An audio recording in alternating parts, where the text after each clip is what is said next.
नमस्कार साथियों। आज के इस वीडियो में आपको पता चलेगा न्यूरोथेरेपी की ताकत के बारे में। यानी जब आपको डिस्क की प्रॉब्लम होती है, साइटिका की प्रॉब्लम होती है या कोई भी नस दब जाती है, तो उस कंडीशन में आप मेडिकल साइंस के अकॉर्डिंग एमआरआई कराते हैं, बहुत सारी मेडिसिन खाते हैं और एंड ऑफ द मोमेंट आपको बोला जाता है कि अब आपको सर्जरी करानी पड़ेगी। साथियों, जहां भी सर्जरी का नाम आता है वहां न्यूरोथेरेपी का नाम स्टार्ट होता है। तो आज ऐसे ही एक केस के बारे में, एक प्रॉब्लम के बारे में हम बात करेंगे जो कि बहुत ज्यादा एक्यूट पेन में थे। दोस्तों, जिनका नाम है श्रीमान निर्मल सिंह जी और एज उनकी 51, करोलबाग दिल्ली से हैं और बहुत जबरदस्त साइटिका पेन की प्रॉब्लम, जो कि राइट लेग जो है उनकी वो बहुत ज्यादा एक्यूट पेन और नमनेस आ रही थी उसमें, जिसकी वजह से खड़ा रहना तो बहुत मुश्किल की बात है, चलने में भी बहुत दिक्कत हो रही थी। जब वो पहली बार हमारे पास आए तब उनको सोचना पड़ा कि मैं इस सेटी पर बैठूं, इस चेयर पर बैठूं, या मेरे को अच्छी जगह कौन सी है मेरे बैठने के लायक, जहां मैं बैठ सकता हूं और मेरे को प्रॉब्लम ना हो। अभी एक बार वो आपको सारा बताएंगे कि आप भी बिना दवाइयों के किस तरीके से और किस प्रकार ठीक हो सकते हैं और अपने नॉर्मल रूटीन में वापस आ सकते हैं। तो सर, मैं रिक्वेस्ट करता हूं निर्मल जी से, आप एक बारी ब्रीफ में बताएं जी। ये लीजिए। तो क्लिक करूँ या आप? कर लो, हाँ जी। मेरे को एक्चुअली 26 अप्रैल से कॉन्स्टेंटली पेन हो रहा था और पेन इतना अनबेरेबल था। मेरा टीचिंग प्रोफेशन है, लेकिन मैं बैठकर पढ़ा भी नहीं पा रहा था। पोजीशन ये थी करके कि अगर मुझे उठना भी है तो मेरे को सोचना पड़ता था कि अगर उठा तो भी पेन होगा, सिवियर पेन। फिर मेरे को मेरे एक फ्रेंड है, केमिस्ट हैं, उनके पास मैं पेन किलर लेने गया तो उन्होंने मुझे सजेस्ट किया कि आप पेन किलर मत लो। उनको भी ये पॉजिटिव रिस्पॉन्स मिला होगा तो उन्होंने मुझे सजेस्ट किया कि यहाँ न्यूरोथेरेपी होती है, वॉकिंग डिस्टेंस पे ही है, गौशाला रोड पे।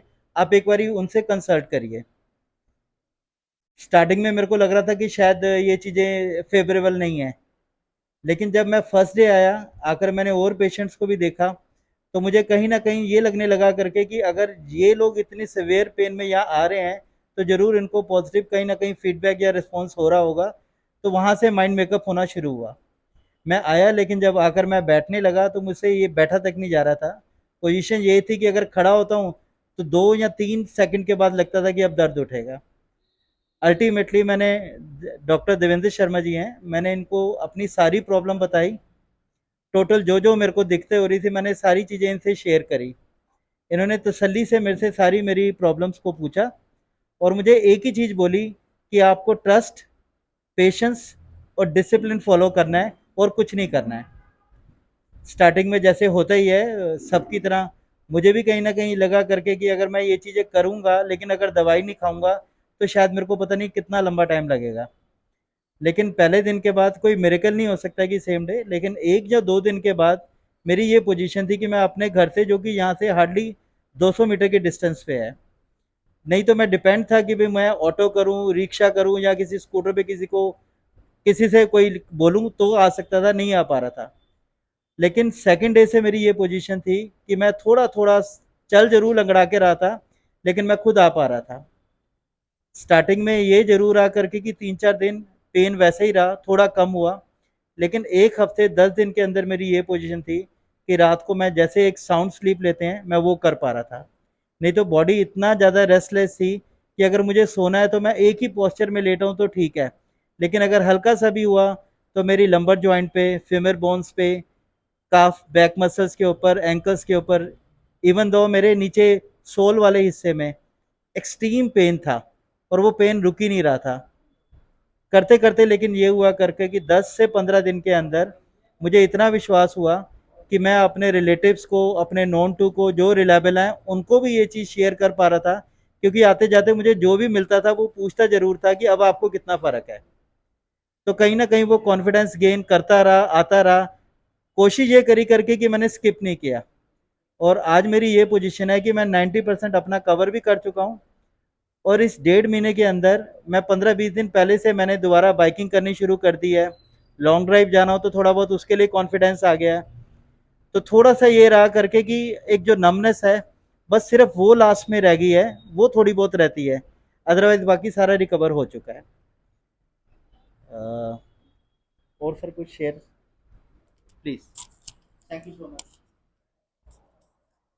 तो सिर्फ और सिर्फ इस वीडियो का बनाने का मकसद सिर्फ इतना ही है कि आप लोग भी बिना दवाइयों के, बिना मशीन के और बिना किसी इंस्ट्रूमेंट के यूज़ के ठीक हो सकते हैं, और वो भी 100% ठीक हो सकते हैं।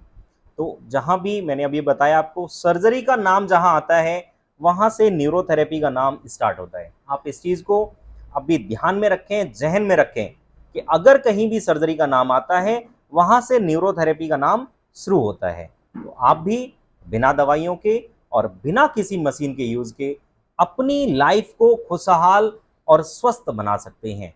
बहुत बहुत धन्यवाद।